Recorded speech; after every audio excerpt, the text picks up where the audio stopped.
Okay, bismillahirrahmanirrahim. Okey, macam mana pula dengan bunyi? Bunyi maksud dia suara pernafasan yang kita keluarkan ketika kita buat gerakan. Itu kalau dalam silat parang ni, asas dia adalah dari kalimah Allahu. Ini bagi siapa yang faham tak apalah, yang tak faham tak buat faham lah. Kalau tak faham tak payah buat faham lah. Macam tu kita pun sayang lah kan.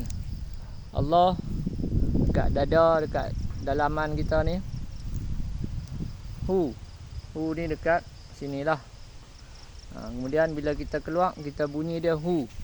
Hu tu bukan H-U, dia ha waw. Hu tu merujuk kepada Allah la ilaha illa hu. Allah la ilaha illa hu. Jadi bila kita ni, kita akan bunyi. Kita akan bunyi.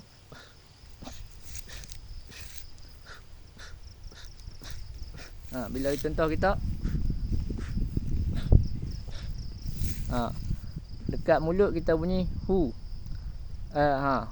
Hu. Tapi dalam hati kita yang kita bayang adalah hu tu kembali kepada Allah. Macam tu. Tapi kalau hari ni macam dalam boxing ke, kickboxing kan banyak guna. Dia macam bunyi sin. Itu mungkin lebih mudah untuk kita buat. Jadi kita boleh.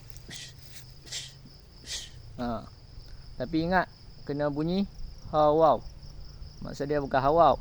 Ha waw tu hu. Kalimah Allah tu hu. Setiap kali kita buat hu.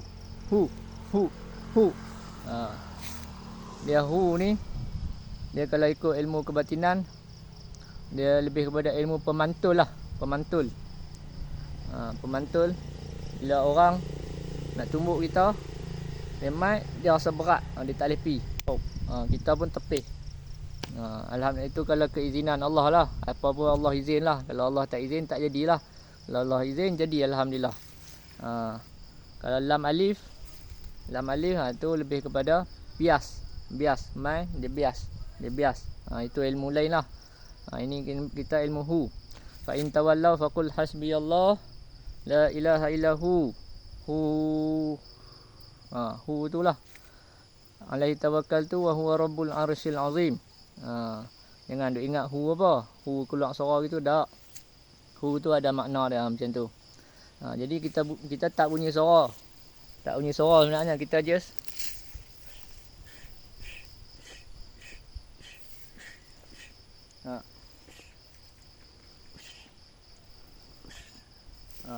bunyi macam tu lah. Dia nak bunyi macam embus. Dia kalau dia sudut ilmu tenaga dalam, itu orang panggil tenaga dalam lah tu. Dia tapi macam mana nak ada tenaga, dia main daripada sini. Dan dia main daripada latihan dan amalan yang berterusan lah. Macam tu. Baru insya-Allah.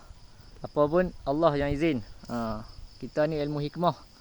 Bila ilmu hikmah ni bukannya orang kata pasti jadi tak. Kita tak kata macam tu. Pasti kebal lah tak.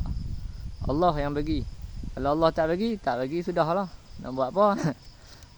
Tak bagi pun kita hamba Allah, Allah bagi pun kita hamba Allah. Macam tu. Kita yang penting kita usaha dan doa, itu sahaja. Wallahu alam. Assalamualaikum warahmatullahi